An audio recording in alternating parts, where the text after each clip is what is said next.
So now you can see a bunch of stuff came out clean.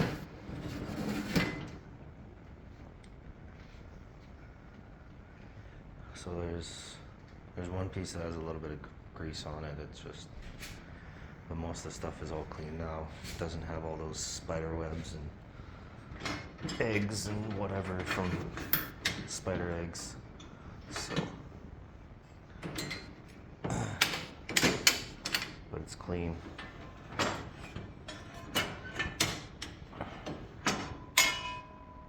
So on this one, you can see there used to be like a spider egg thing there. It's no longer there. Everything's nice and clean, ready to be sandblasted.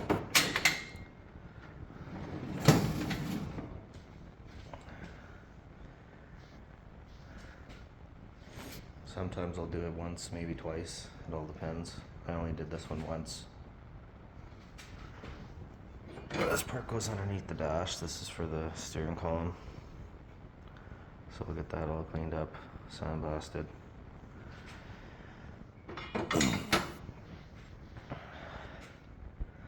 Yeah, this it works quite well. Like I said, there's a bunch of mud and stuff in here from other things as well. Looks like there's a little screw back there that I'll have to grab, but other than that, it works quite well. So I spent some time cleaning some stuff yesterday, trying to organize, and I'm also in the process of trying to get my truck running again. I've been chasing electrical issues, so those electrical issues have been a royal pain in the butt. Hopefully today I can get that going, but we'll see. So yeah, and then at some point here I gotta tear apart this engine here as well, get that going again. That's for the quad. It's gets stuck in first gear. That's gotta get taken care of. And yeah, so that's the old air compressor, or well, still have the air compressor. That's gonna be fun times, I guess.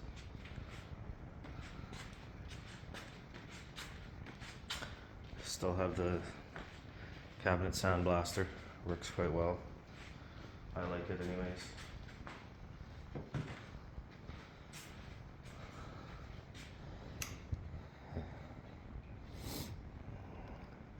As you can see, it allows me to sandblast.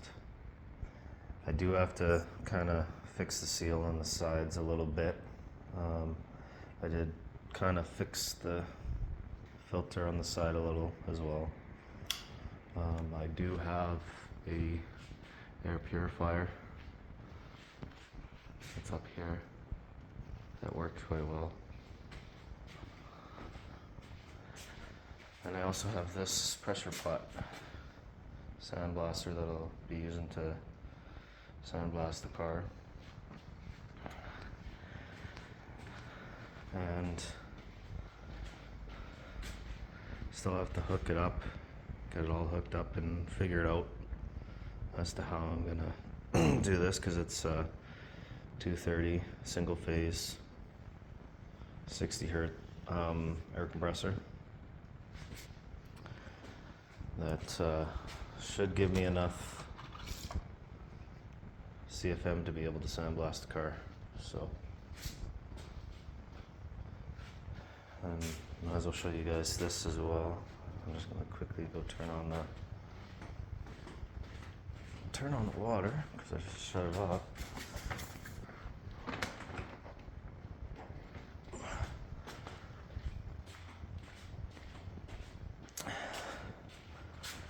This here was just a couple of ratchet straps. They were rusty, so I used this stuff called Evaporust, and it's all clean now. So that way they last a little longer. You don't throw out the liquid, you can actually reuse it. several times. It's actually quite nice. It's made by CRC, Evaporust. Works really well. I guess I didn't have a before, but oops. Sorry, I gotta get the hose over here. And then I'll show you.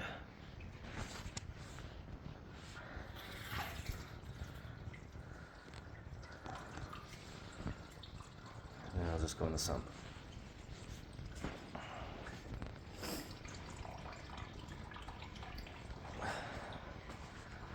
And all I'm going to do is simply rinse these off, and then they're good.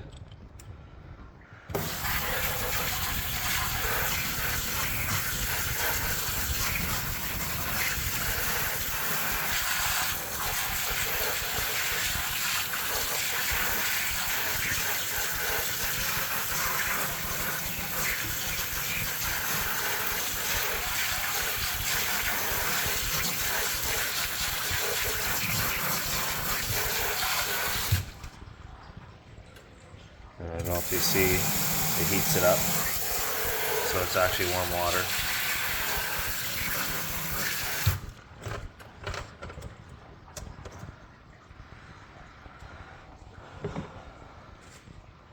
But now these will last hopefully quite a bit longer. Because I did run these through the dishwasher as well to get them nice and clean. So, anyone knows that these is ratchet straps, they get corroded, and from especially if you use them in the wintertime and stuff, from the salt and everything else, they get corroded and kind of somewhat destroyed. For me, to lubricate them, I try and use chain oil. Chain oil seems to work the best. I spent many years towing a truck and trailer, so or using a truck and towing a trailer.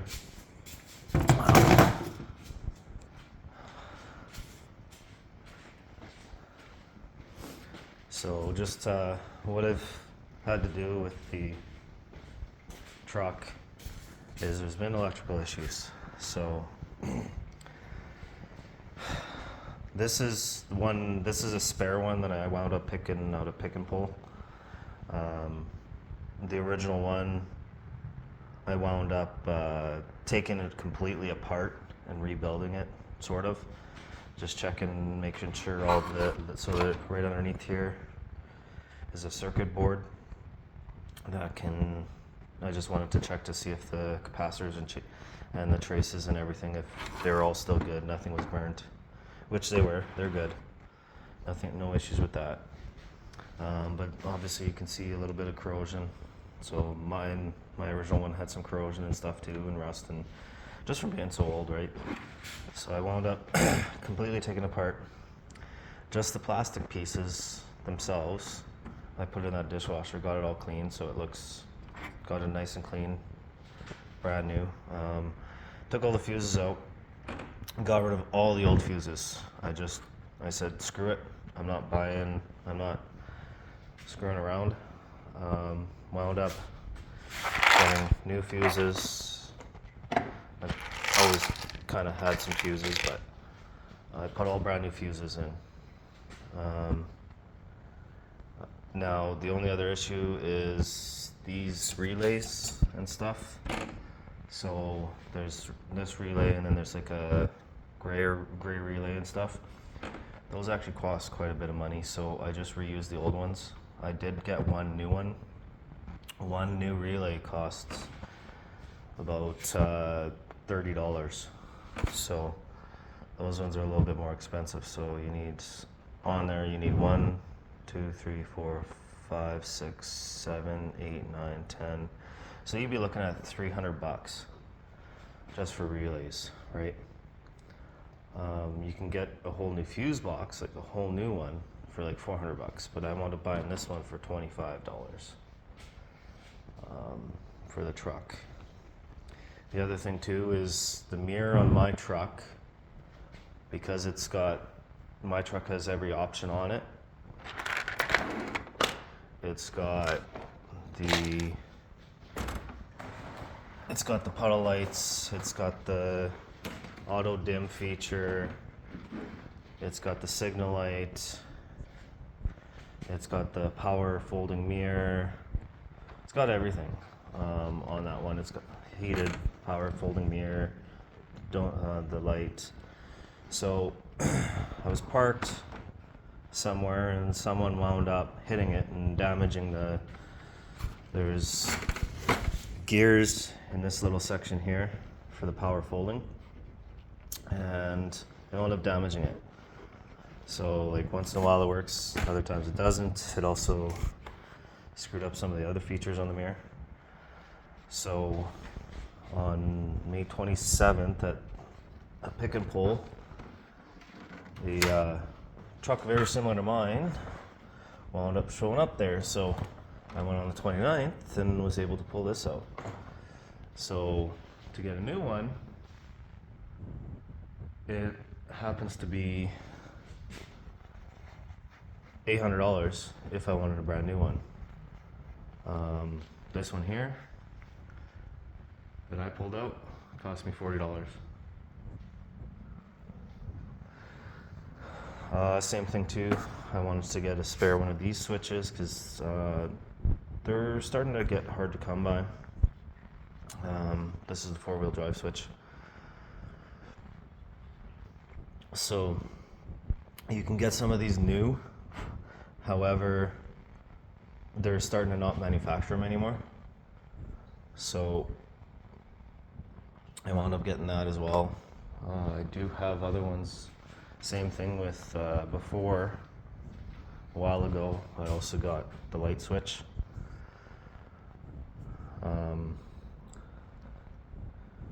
For my truck as well. So I do have a bunch of spare parts. Another one that I got quite a while ago. This is not the original to my truck. This is This was from a different truck, but I got a spare. Is the climate control unit. So I know this one does work. I did test it. It does work. The reason being is why I actually got this one was because I thought the air conditioning there was an issue with the air conditioning, and at the time I couldn't find the leak. So I tested and checked to see if it was the switch itself, and it wasn't. And then I finally found the leak by using a dye. So you use the dye to find the leak inside the air conditioning, and I found it. I use these special sunglasses and a light, a UV light. Let's see. I don't know if it works or not right now. But it uses a specific light.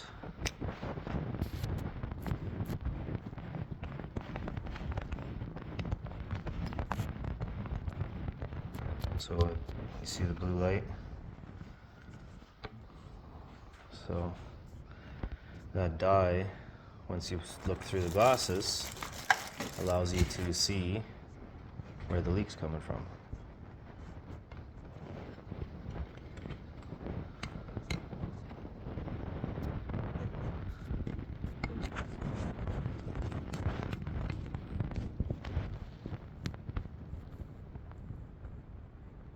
But yeah, I have photos and videos of it otherwise, but it works quite well.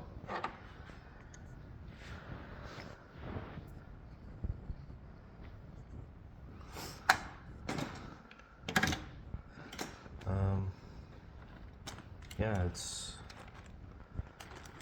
so I had issues with the starter. So basically what happened was the truck didn't want to start.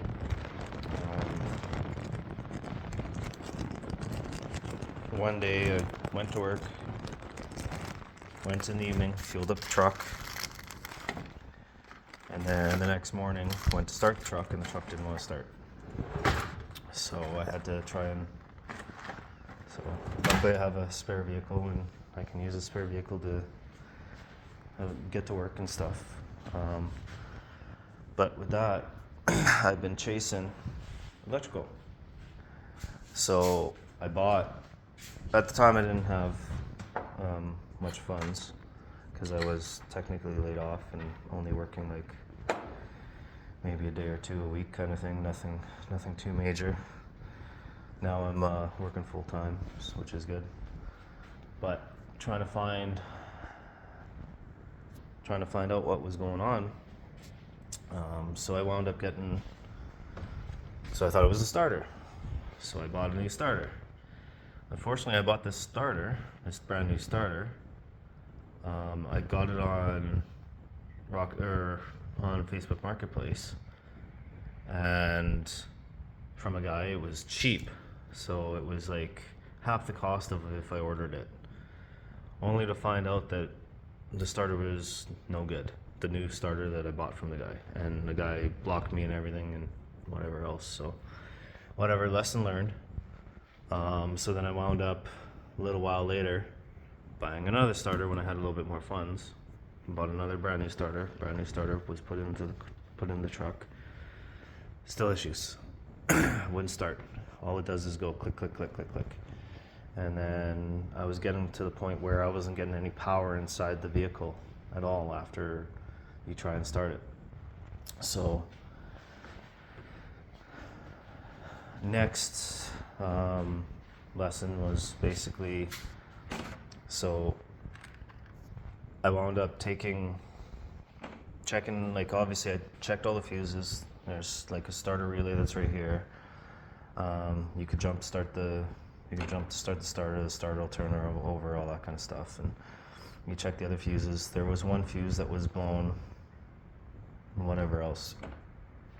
However, I was still getting, so you go and you click it over, the starter will go click, click, and then all of a sudden there'd be no power inside the vehicle. However, there was power outside. So I wound up going through, I pulled the fuse box off, took all the wires down, and I checked all the wires all the way from the all in the engine bay, from the fuse box all the way to the starter and around the engine, and all the connectors that are underneath that connect in here, all these connectors and everything. And I actually went and took all of the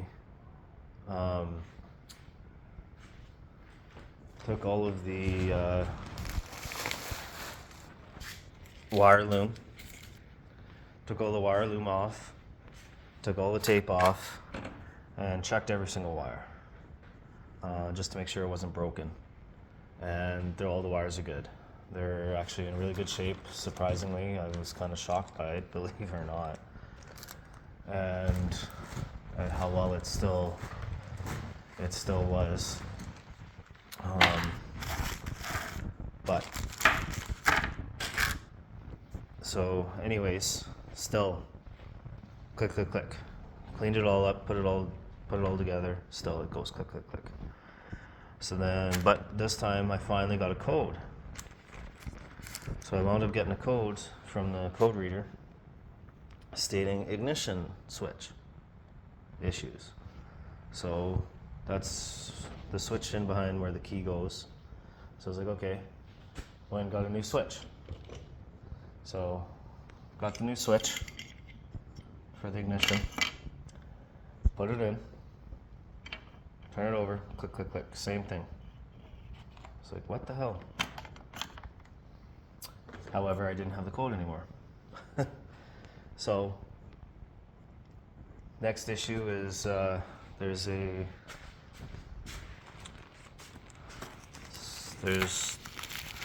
is the original fuse. So up by the battery, it happens to be a 175 amp mega fuse. So I did clean it up a while ago, and just because there's no signs of it having blown, but I wound up going and getting a new one from GM, putting in a new one.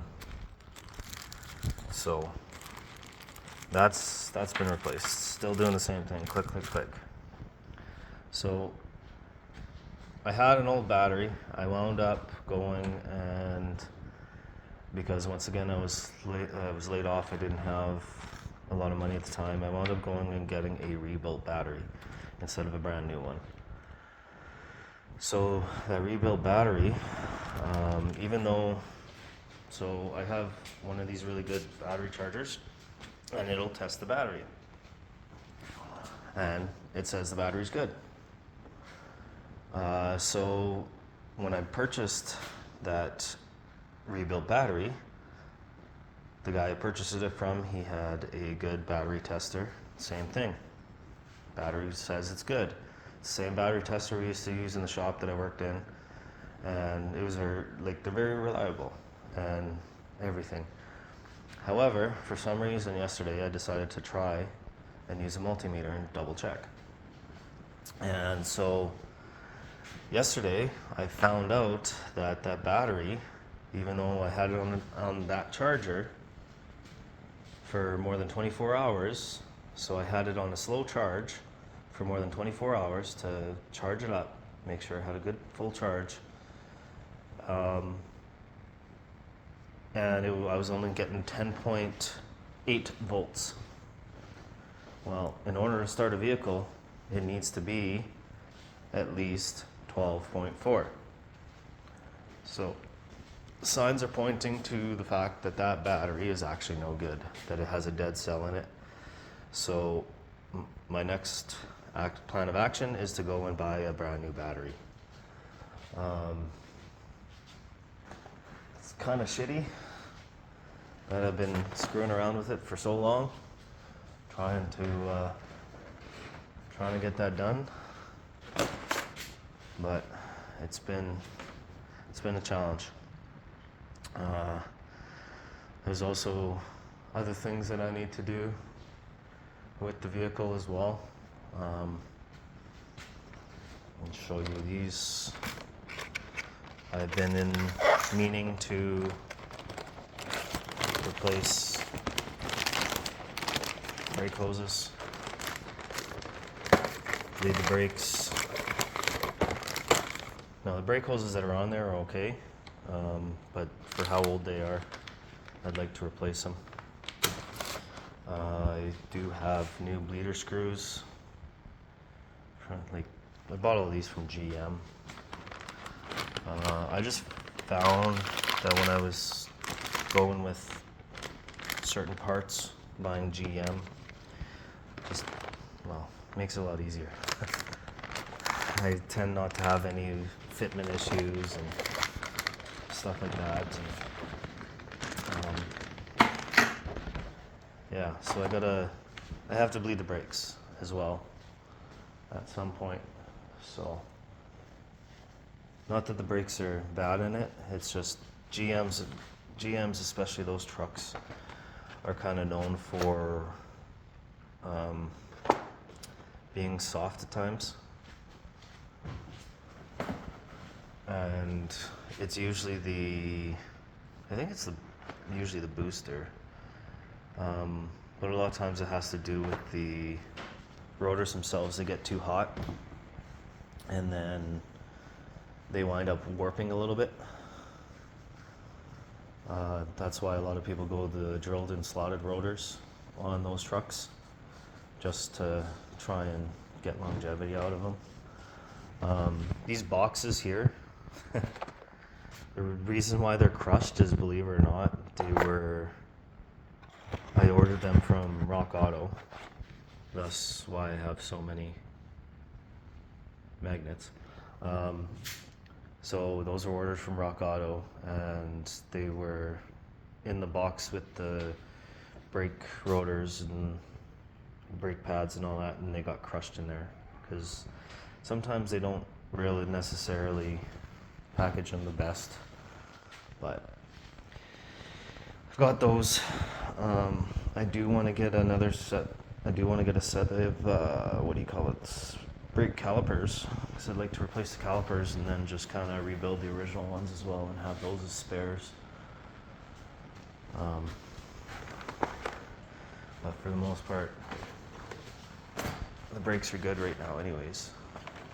So yeah, so that's an update on what's going on. As per the car, so as you can see, I haven't really done any sandblasting on this lately. I've been doing a couple small parts here and there. I'm going to do more small parts here and there and just start doing a few things as I go. I'll try the new sandblaster on the car and see how that goes as well. So, but there's lots of parts here, lots of parts up like in the house that need to be done. So that's part of the process as well.